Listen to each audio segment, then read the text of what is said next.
ಇದೀಗ ಮತ್ತೊಮ್ಮೆ ಧಾರವಾಡ ಹೈಕೋರ್ಟ್ಗೆ ಬಾಂಬ್ ಬೆದರಿಕೆ ಸಂದೇಶ ಬಂದಿದೆ. ಈ ಹಿನ್ನೆಲೆಯಲ್ಲಿ ಇದೀಗ ಇಲ್ಲಿ ಸಾಕಷ್ಟು ಆತಂಕದ ವಾತಾವರಣ ಸೃಷ್ಟಿಯಾಗಿದೆ. ನಾವೀಗ ನಿಂತಿರೋದು ಧಾರವಾಡ ಹೈಕೋರ್ಟ್ನ ಮುಂಭಾಗದಲ್ಲಿ. ಯಾವ ರೀತಿ ಆತಂಕದ ವಾತಾವರಣ ಇಲ್ಲಿ ಸೃಷ್ಟಿಯಾಗಿದೆ ಅಂತ ನೋಡ್ಬೋದು. ಇತ್ತೀಚೆಗಷ್ಟೇ ಇಂಥದ್ದೇ ಒಂದು ಬಾಂಬ್ ಸಂದೇಶ ಬಂದಿತ್ತು. ಈ ಹಿನ್ನೆಲೆಯಲ್ಲಿ ಎಲ್ಲ ವಕೀಲರು ಕೂಡ ಹೊರಗಡೆ ಬಂದಿದ್ದರು. ಒಳಗಡೆ ಎಲ್ಲ ಪರಿಶೀಲನೆ ಮಾಡಲಾಗಿ ಅಂಥದ್ದು ಯಾವುದು ಬಾಂಬ್ ಇಲ್ಲ ಅನ್ನೋದು ಗೊತ್ತಾಗಿತ್ತು. ಅದಾದ ನಂತರ ಇದೀಗ ಮತ್ತೊಮ್ಮೆ ಬಂದಿದೆ. ಈ ಹಿನ್ನೆಲೆಯಲ್ಲಿ ಸಾಕಷ್ಟು ಆತಂಕಗೊಂಡಿದ್ದಾರೆ. ಎಲ್ಲಕ್ಕಿಂತ ಹೆಚ್ಚಿಗೆ ಅವರು ಸಾಕಷ್ಟು ಆಕ್ರೋಶಗೊಂಡಿದ್ದಾರೆ. ಯಾಕಂದರೆ ನಮಗೆ ಇಲ್ಲಿ ಸೆಕ್ಯೂರಿಟಿ ಇಲ್ಲ ಅಂದರೆ ನಾವು ಹಾಗಾದರೆ ವಕಾಲತ್ ಹೇಗೆ ಮಾಡಬೇಕು? ನಮ್ಮ ಕಕ್ಷಿದಾರರು ನೂರಾರು ಸಾವಿರ ಸಂಖ್ಯೆಯಲ್ಲಿ ಇಲ್ಲಿ ಬಂದಿರ್ತಾರೆ.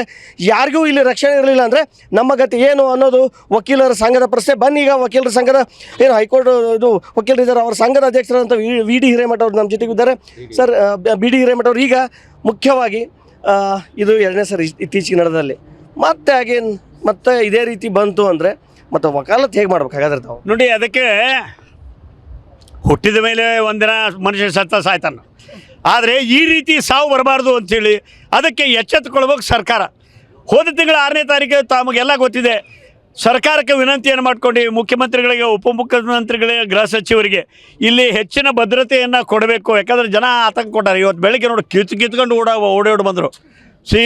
ಎಲ್ಲರಿಗೂ ಸಹ ಜೀವ ಅಂದರೆ ಅರೇ ಇವರು ಕುರ್ಚಿಯಕ್ಕೆ ಇಷ್ಟು ಸಾಯ್ತಾರ, ಇನ್ನು ನಾವು ಜೀವದ ಬಗ್ಗೆ ಕಾಳಜಿ ಮಾಡೋದು ಬೇಡನು.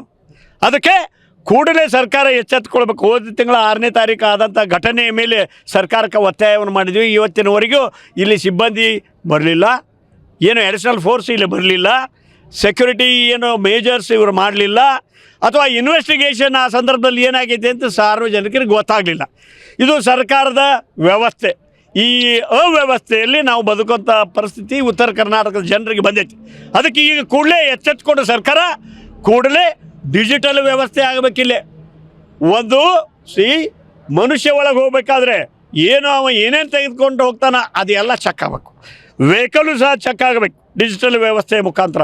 ಹೊರಗೆ ಹೋಗೋದು ಹಾಗಾಗಬೇಕು. ಹಾಗಾದಾಗ ಮಾತ್ರ ನಮಗೂ ಸಹ, ಯಾಕಂದ್ರೆ ಒಳಗೆ ಆರ್ಗ್ಯುಮೆಂಟ್ ಮಾಡೋಕೆ ಹೋಗಿ ಪಕ್ಷಿಗಾರ ಬಂದಿರ್ತಾನೆ, ಸರ್ ಆರ್ಗ್ಯುಮೆಂಟ್ ಮಾಡಿರಿ ಅಂತೇಳಿ. ಇಲ್ಲಿ ಇವ್ರು ಬಾಂಬ್ ಬ್ಲಾಸ್ಟ್ ಆಗೋಯ್ತು ನೋಡಿರಿ, ಯಾರೋ ಒಬ್ಬ ಮೆಸೇಜ್ ಕಳಿಸಿದ ಅಂದ್ರೆ ಎಲ್ಲ ಬಿಟ್ಟು ಹೋಗ್ತೇವೆ. ಅಂದರೆ ಈ ವ್ಯವಸ್ಥೆ ಅವ್ಯವಸ್ಥೆ ಆಗಲಿಕ್ಕೆ ಕಾರಣ ಸರ್ಕಾರ ಆಗಬಾರ್ದು. ಅದಕ್ಕೆ ಕೂಡಲೇ ಎಚ್ಚೆತ್ತುಕೊಂಡು ಈ ನಿರ್ಧಾರವನ್ನು ಮಾಡದೇ ಇದ್ದರೆ ಅನಿವಾರ್ಯವಾಗಿ ನಾವು ಒಂದು ಮೀಟಿಂಗ್ ಕರಿತೇವೆ. ಒಂದು ವಾರದೊಳಗೆ ತೀರ್ಮಾನ ಮಾಡಲಿಲ್ಲ ಅಂದ್ರೆ ಇದನ್ನು ನಾವು ನಿರ್ಧಾರ ಮಾಡಿ, ಸರ್ಕಾರಕ್ಕೂ ಗೊತ್ತೈತಿ ಅನ್ಯಾಯ ಆದಾಗ ಅನ್ಯಾಯದ ವಿರುದ್ಧ ಹೋರಾಟವನ್ನು ಮಾಡೋ ಪ್ರವೃತ್ತಿ ಉತ್ತರ ಕರ್ನಾಟಕದ ಜನರೇ ವಕೀಲ ಸಂಘಕ್ಕೆ ಐತಿ. ಒಂದು ವಾರದೊಳಗೆ ಮಾಡದೇ ಇದ್ದರೆ ನಾವು ವಿಧಾನಸೌಧದೊಳಗೆ CMನ ಆಫೀಸ್ ಮುಂದೆ ಧರಣಿ ಸತ್ಯಾಗ್ರಹ, ಉಪ ಸತ್ಯಾಗ್ರಹ ಮಾಡ್ತಾನೆ ಅಂತ ಈ ಸಂದರ್ಭ ಹೇಳ್ಬೋದು. ಈಗ ಬಜೆಟ್ ಕೂಡ ಮಂಡಿಸ್ತಾ ಇದ್ದಾರೆ. ಈ ನೆಲೆಯಲ್ಲಿ ಏನಾದರೂ ಇಂಥದ್ದೊಂದು ಗಟ್ಟಿ ನಿರ್ಧಾರವನ್ನು ತೆಗೆದುಕೊಳ್ಳಕ್ಕೆ ಆಗ್ಬೋದಲ್ಲ ಅವ್ರಿಗೆ? ಅದಕ್ಕೆ ನಾನು ಈಗ ಯಾರೋ ನಮ್ಮ ಮಿತ್ರರು ಕೇಳಿದಾಗ ಹೇಳಿದೆ, ಈಗ ಬಜೆಟ್ 6ನೇ ತಾರೀಕು, ಈಗ 16ನೇ ತಾರೀಕು.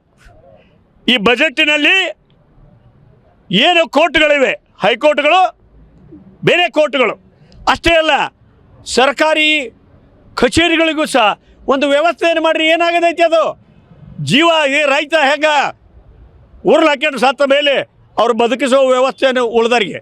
ಅದಕ್ಕೆ ಆ ರೀತಿ ಆಗಬಾರ್ದು. ಕೂಡಲೇ ಸರ್ಕಾರ ಬಜೆಟ್ನಲ್ಲಿ ಈ ವ್ಯವಸ್ಥೆ, ಸೆಕ್ಯೂರಿಟಿ, ಇದಕ್ಕೆ ಮೇಜರ್ಸ್ಗೆ ಒಂದು ಅಮೌಂಟ್ ಫಿಕ್ಸ್ ಮಾಡಬೇಕು ಅಂತೇಳಿ ನಿವೇದನೆ ಮಾಡ್ಕೊಳ್ತಾನೆ. ಕೇವಲ ಇದು ವಕೀಲರು ಮತ್ತು ಕಕ್ಷಿದಾರಿಗೆ ಅಷ್ಟೇ ಅಲ್ಲ, ಇದು ದೊಡ್ಡ ಥ್ರೆಟ್ ಅಲ್ಲ, ಹಾಗಲ್ಲ, ಈ ಜಡ್ಜ್ಗಳಿಗೂ ಕೂಡ ಒಂಥರ ಇದಲ್ವಾ, ಆತಂಕದ ವಾತಾವರಣ ಅಲ್ವಾ? ಆ ನಿಟ್ಟಿನಲ್ಲಿ ಕೂಡ ಯೋಚನೆ ಮಾಡಬೇಕಾಗುತ್ತಲ್ವಾ? ನೋಡಿ, ಅದಕ್ಕೆ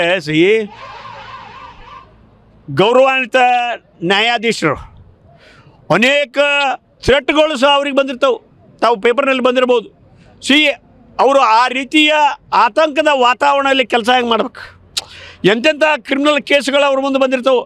ಅವರು ಏನು ಯೋಚನೆಯನ್ನು ಮಾಡದೆ ಭಗವಂತನ ಮೇಲೆ ಅಥವಾ ನ್ಯಾಯದಾನದ ಪದ್ಧತಿಯಲ್ಲಿ ಈ ಕೆಲಸಗಳು ಕರ್ತವ್ಯ ಅನಿವಾರ್ಯ ಅಂತೇಳಿ ಜೀವದ ಹಂಗೆ ತೋರಿದು ಕೆಲಸವನ್ನು ಮಾಡ್ತಾರೆ ವಕೀಲರಾಗಲಿ, ಇವರು ಹೆಚ್ಚು ನ್ಯಾಯಾಧೀಶರು. ಮತ್ತು ಈಗ ನ್ಯಾಯಾಧೀಶರು ಸಹ ನೋಡು ಎದ್ದು ಹೋಗೋ ಪರಿಸ್ಥಿತಿ ಬಂತು.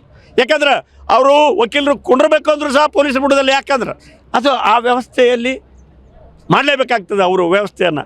ಅದಕ್ಕೆ ಇಂಥ ಎಲ್ಲ ವಿಚಾರಗಳನ್ನಿದ್ದು ಗೌರವಾನ್ವಿತ ನ್ಯಾಯಮೂರ್ತಿಗಳು ಸಹ ಇಲ್ಲಿ ಯಾವ ರೀತಿ ಕೆಲಸವನ್ನು ಮಾಡಬೇಕು, ಆತಂಕದ ಪರಿಣಾಮ ವ್ಯವಸ್ಥೆ ಇರಬಾರ್ದು ಅಂದರೆ ಸರ್ಕಾರ ಎಚ್ಚೆತ್ತುಕೊಂಡು ಕೂಡಲೇ ಈ ವ್ಯವಸ್ಥೆಯನ್ನು ಮಾಡಬೇಕು ಅಂತ ಈ ಸಂದರ್ಭದಲ್ಲಿ ಹೇಳಬಯಸ್ತಾರೆ. ಇದಿಷ್ಟು ಬಿ ಡಿ ಹಿರೇಮಠರು ಹೇಳಿಕೆ. ಅವರು ಸಾಕಷ್ಟು ಬೇಡಿಕೆಯನ್ನು ಸರ್ಕಾರದ ಮುಂದಿಟ್ಟಾರೆ. ಸರ್ಕಾರ ಇದಕ್ಕೆ ಯಾವ ರೀತಿ ಸ್ಪಂದನೆ ಕೊಡುತ್ತೆ, ಯಾವ ರೀತಿ ಈ ಬಜೆಟ್ನಲ್ಲಿ ಸ್ಪಂದನೆ ನೀಡುತ್ತೆ ಅನ್ನೋದನ್ನು ಕಾದು ನೋಡಬೇಕಾಗಿದೆ. ಕ್ಯಾಮರಾ ಪರ್ಸನ್ ಅಕ್ಷಯ್ ಜೊತೆ ನರಸಿಂಹಮೂರ್ತಿ ಪ್ಯಾಟಿ, TV9 ಧಾರವಾಡ.